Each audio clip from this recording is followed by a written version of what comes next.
Kelpieone here on Stainedglasscuts. In this video, I'll share how I stumbled onto a method for making stained glass rings. This method takes advantage of the natural viscosity of melted glass, which causes it to want to become 6 millimeters, or for those of us still burdened by the imperial measurement system, 1/4 of an inch thick. This is why most glass for fusing is 3 millimeters thick. So if you melt a single layer of glass, it'll draw inwards. 2 layers stay put, and 3 layers will flow outward.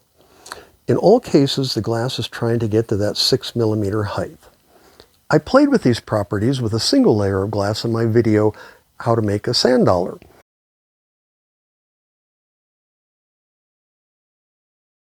With the sand dollar, gravity also played a role, causing the glass to flow off the raised fiber paper pattern, while the outside edges were drawn inward by viscosity.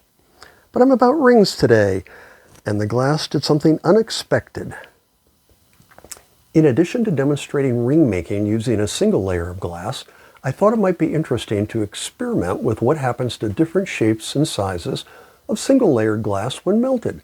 So here's what we'll put in the kiln. 1/4 to 2 inch pieces of square glass, 1/4 to 2 inch glass circles, 1.5 inch to 4 inch donuts with a 1 inch hole in the middle.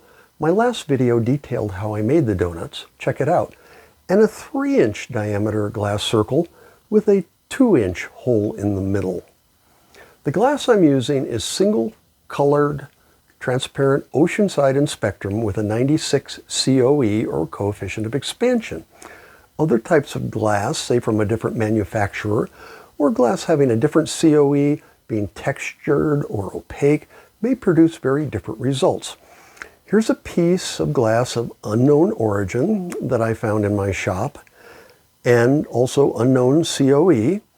And as you will see, it did not perform at all like the others. So, that said, off to the kiln. All right, all loaded. I'm not sure it really makes any difference with the ring making process, but what I'm using here is a 1/8 inch piece of fiber paper with a piece of kiln paper on top of it. Here's the firing schedule I'll be using.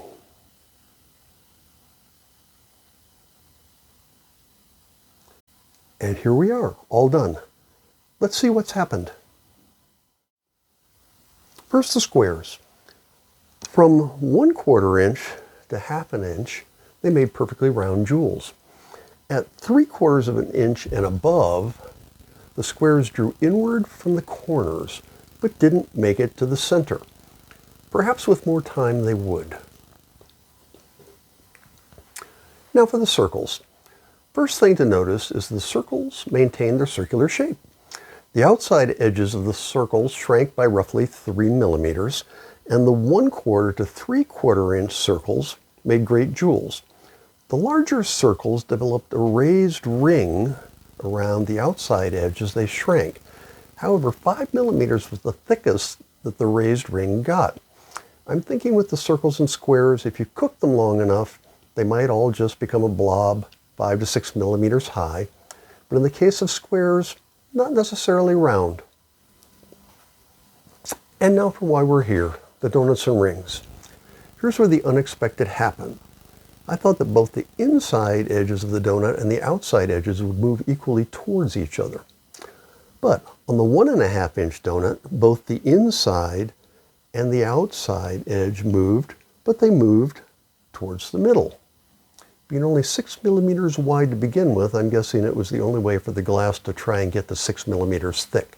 It only got to 4 millimeters. The 2 inch donut shrank mainly from the outside and retained the 1 inch hole in the middle.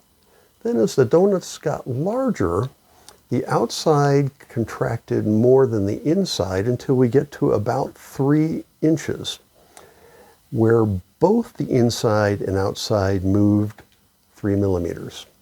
At the thickest, the donuts never got over 5 millimeters.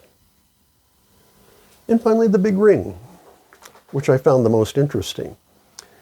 The outside contracted by 3 millimeters and the inside enlarged by 3 millimeters, which is what we saw in the larger donuts.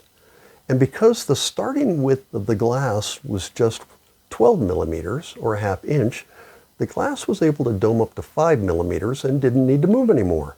Wow, I wonder would these characteristics hold for a ring that was, say, 12 inches in diameter with an 11-inch hole in the middle? I may have to find out, but not today. All right, hope you found this video interesting. Thanks for watching. Please consider liking and subscribing.